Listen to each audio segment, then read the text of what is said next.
So yun po, isa po magpagpalang araw po sa atin lahat. Bali, andito po tayo sa lalawigan po ng Quezon, bayan po ng San Narciso. Bali, ito pong nakikita nyo po na to sa inyo screen, ito po yung mangyayaring right of way. Bali, yung right of way po na to ay may 3 meters. So bali, pasok ang sakyan. Yun. Magmula po dyan sa National Highway po na yan na pa San Narciso, at yung kabila naman po ay Pakatanawan, yan po yun, National Highway po. Bali, ito pong nasa likod ko po, ito na po mismo yung property. Ayan pong nakikita nyo po sa screen ng bahay ay sa ano din po yan. Iisa lang po ang may-ari na ito, pero ang binebenta po ay ito, itong lugar po na to. Ayan. Magmumula po dito yan sa bahay po na yan. Yan po ang pinaka boundary, yung mga nakatayo po na yan. Hanggang doon po siya. So bale, andito na po tayo sa bungad po ng property.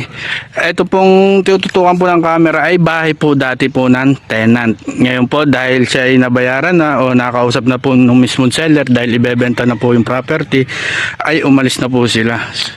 Ito po ay konkreto. Yan. So bali, konting linis lang po siya at konting renovate ay yan ay gaganda na ulit.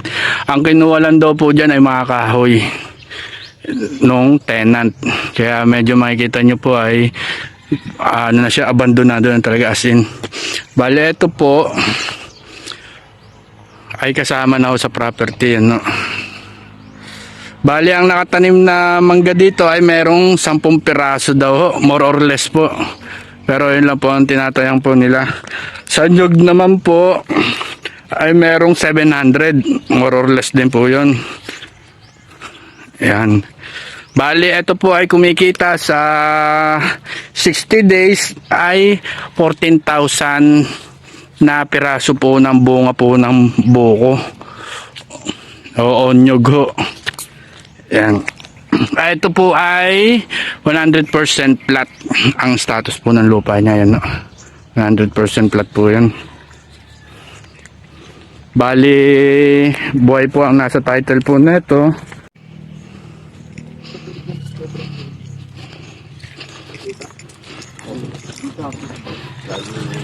Iwan tayo.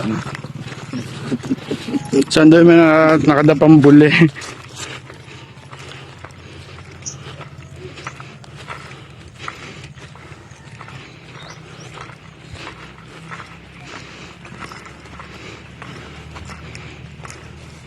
So, bali, ito po. Kita nyo naman po kung ano po ng lupa po niya. Bali, ang source po ng tubig po nito ay sapa.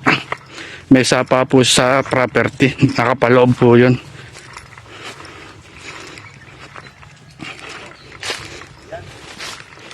Yan mga ano yan. Lahat yan, sakop dito. Di ba natin maikot ito pero pupunta tayo hanggang dulo.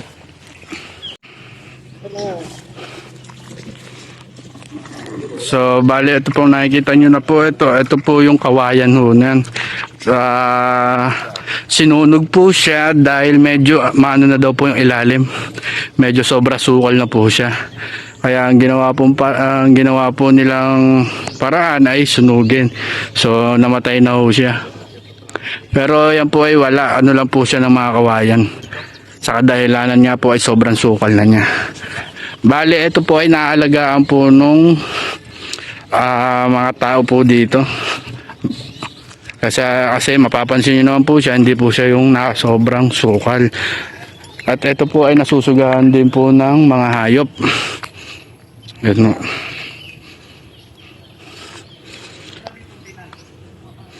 Ang una-una po dito ay ang tenant. Wala pong tenant tong nasabing property po natin. Yan, no.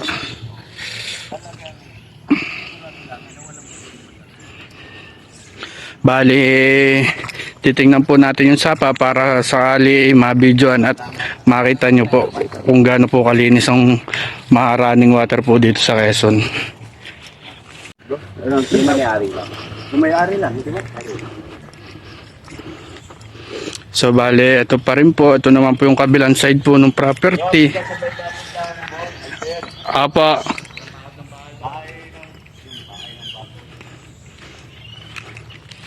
So bali magtatapos po itong property ay dito po sa may nakatayong bahay po na yan.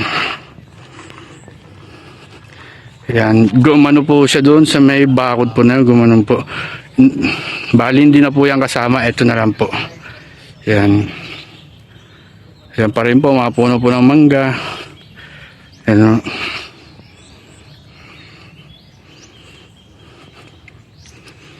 Bali ang mga puno ng buko dito ay buko pa rin no. Wala pa pong nababawas dito. Meron pong nadagdag yung pong mga nahuhulog po na iba ng buko ng nyug.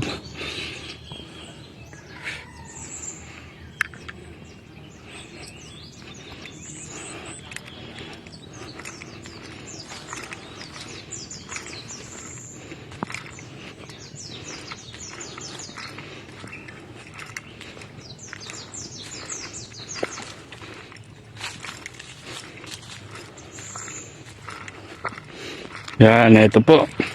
Kikita nyo lang po ay puro siya anahaw.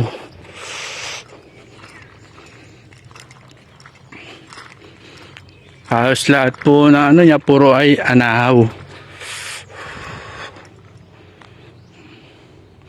Ang mamangga dito ay nagnamumuha na rin siya, napapakinabangan na. Ayan, ito po yung mga nyug na kaya ito lang, batang bata pa ako, ngayon pa lang ho siya na mumunga. Ayan. Yan po yung sinasabi po nila na ano, bago mga bata po. So yun po. Bali sa mga interesado po diyan, sa amin po mga masuging manonood, maraming salamat po. Sa mga gusto pong magpa-schedule po ng tripping po dito sa nasabi po naming property, maaari lang po akong tumawag sa nakikita nyo po dyan na numero sa screen. Yan o, ayan po ay number po ng office po namin. At kayo po ay aming sasamahan dito at i-assist dito sa property na to. So muli maraming salamat po. At God bless po sa ating lahat.